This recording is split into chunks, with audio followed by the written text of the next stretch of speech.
Welcome back to Patrick Christie's Tonight Late Edition with me, Alex Armstrong. Well, some controversy on Question Time tonight after the BBC's decision to invite several small boat migrants onto the programme. Here's what happened on that show.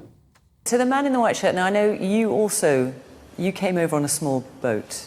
Am I right about that? Yeah. What's your response to what you're hearing? Because obviously everyone is talking about people like you. Leaving the convention doesn't just affect the migrants in Northern Ireland and damage our security cooperation. Let me ask you about your situation. I mean, since we were talking about immigration in this programme today, we thought, and we will be talking about people like you, we would see if there were, 2 or 3, 4 people who wanted to come along who are in that situation. Well, joining us now is Head of Policy at Reform UK, Zia Yusuf, who was on that panel on the show. Zia, thanks for joining us this evening. What on earth were the BBC thinking putting illegal migrants on Question Time tonight? My audience is absolutely baffled. Yeah, well, when it first sort of was clear that this was going to be an immigration special, some people on Twitter started quote tweeting the Question Time account saying, I bet they invite some illegals on. And they were obviously joking. In some cases, they were literally comedians making that joke. And then staggeringly, that happened and then some. Frankly, it was surreal. There were 2 illegal migrants who come originally by small boat. As you can see, the BBC were very open about that. One of them, their quote question was him holding his smartphone and reading out what was a statement about how important it was that the United Kingdom did not withdraw from the ECHR. I mean, I've got to laugh because I've got to say, sitting there, it was incredibly surreal. I couldn't believe what I was seeing. And actually, there's some photographs now of that gentleman that suggest he was also wearing an earpiece, which suggests that should also require some investigation. I will say this, though.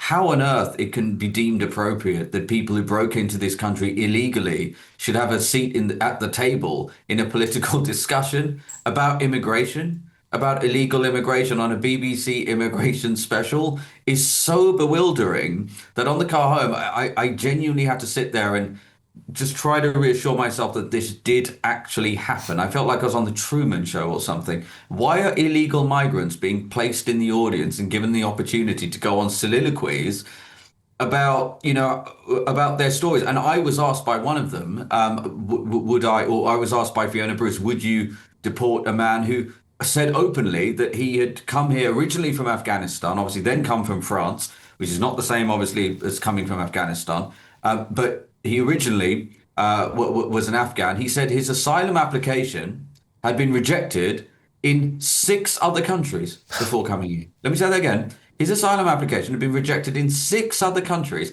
And then it was put to me, would a reform government deport him? And I said, look, we're always going to give it the same answer on this. If you came to this country illegally, yes, you will be deported. Absolutely. And there were sort of gasps in the audience, which is obviously, I don't know how, by the way, this is another stunning achievement from the BBC. They managed to they managed to stack an audience in Dover, of all places, a seat that looks, if a general election would have happened tomorrow, I think Reform would take handily.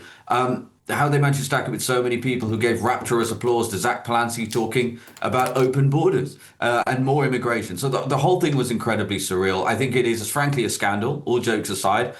It is a scandal that license fee money is being paid to bring to bear an immigration special where people who literally broke into this country are getting to air their views. What's next? Are we going to get on budget day? Is the BBC going to bring us the viewpoint of tax evaders? I don't know where we go from here. There's nothing more important than keeping your money and your identity safe online. And with so many VPN options available, choosing the right one can be pretty daunting. But this video's sponsor, ExpressVPN, is making the choice easier for GB News viewers. ExpressVPN is offering up to 73% off, plus 4 extra months free.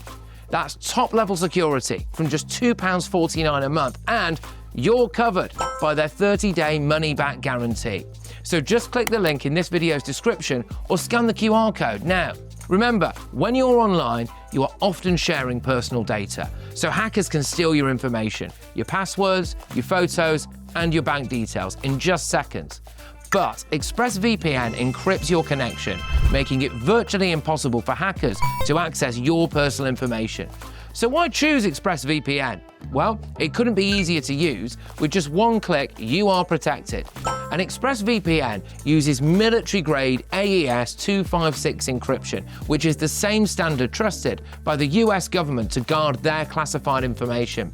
With their new tiered plans, you can protect up to 14 devices at once and manage passwords securely. Live chat support is available 24/7, and it typically connects you in under a minute with a real person. Click the link in this video's description or scan the QR code to get up to 73% off ExpressVPN plus 4 extra months free. Start protecting yourself today. Yeah, you know, Zia, I'm laughing, but I'm sort of...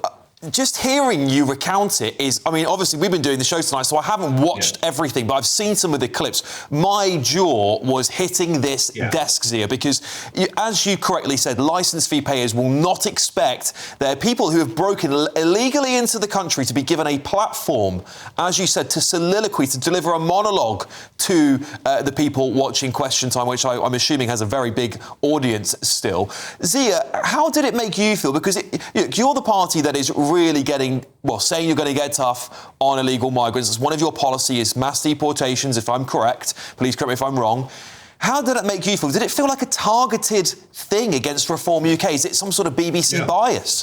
I mean, well, if you just watch it, and I do encourage people to watch some of the clips that are on social media. I know it can be quite painful to watch the BBC these days, but it is worth watching just so that you can realise that everything we're saying is true. I have to say, as I said, I had to really process this because I couldn't comprehend what was going on. I couldn't believe that this was happening in such an open and blatant way. And again, just going back to that point about the guy, the Iranian who was reading the statement about why Britain should leave the ECHR, at one point, he started talking about the Northern Ireland Protocol. And I didn't realize that was something that was such a big issue in Iran. So it was ridiculous. I think it clearly was set up to try to put reform on the spot. And the evidence for that actually is Fiona asked me directly, well, would you deport this particular gentleman in that audience, which is obviously a very emotional appeal. And look, of course, I get it. These are all human beings. But ultimately, as I said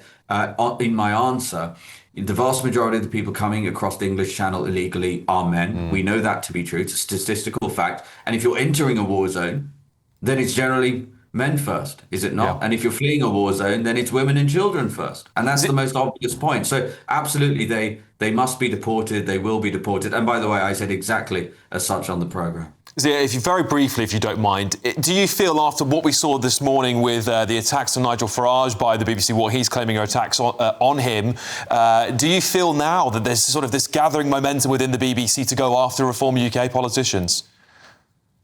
Look, I think for some time now, there's been a very strong sense of bias. And by the way, again, so we can be subjective about this, but we can also be objective. We pushed out, I was on GB News last weekend, actually, talking about the fact, we did this analysis of BBC reporting on local councils. And what we found was BBC were 5 times more likely to report on a Reform councillor losing the whip than a Labour or a Tory councillor, even though Tory and Labour councillors were 5 or 6 times more likely to lose the whip than Reform councillors. There have been 5 or 6 times as many instances. So you can even see in that, it looks like clearly, looking at the data empirically, it tells you the BBC is obsessed with reporting negative news about Reform councils. Now, that's not to say Reform councils should not be scrutinised. Of course, Reform must be scrutinised. BBC should scrutinise parties, but they must do so fairly and equally. The interview from this morning, for example, where Richard Tice, I don't even want to repeat it, the things that BBC interviewer was saying about Nigel. I found it utterly, utterly disgusting, frankly, someone who considers Nigel a friend. And by the way, this is coming from somebody for whom the BBC has a special place in my heart. I grew up loving shows like The Office. I don't think any other broadcaster in the world could have made such a program. And there are so many great programs, right? The Line of Duty. But the problem is the BBC newsroom now, for some time, and indeed Match of the Day presenters, as we know, former Match of the Day presenters, have just crossed a line. And the BBC, too many people in the BBC newsroom, I think, seem to think it is their job to lecture the British public about what they should believe rather than simply reporting the news. And From what I've seen in recent weeks, and the total lack, by the way, of, I think, remorse after, for example, where they were caught bang to rights with the Trump thing. And by the way, why is it that we've been talking about the Trump thing? It's because A, whistleblower put a dossier together with the evidence, and B, we're talking about the most powerful man in the world. Indeed, I mean, if those two things were not true, we wouldn't even be talking about it. So imagine all of the things we don't hear about. Well, Zia Yusuf, thank you very much for joining me this evening. I was still in shock seeing some of those clips. That was the head of policy at Reform UK, Zia Yusuf there. Let me bring it into my panel in just a second. I'm just going to read out this reply from the BBC. They've told GB News, as immigration continues to be a primary concern for people in the UK, Question Time had a special episode in Dover with panellists from across the political spectrum and a local audience with a range of views and experiences. Over 20 audience members asked questions and contributed to the debate, including two people with the direct experience of asylum system in the UK who have been granted refugee status. OK,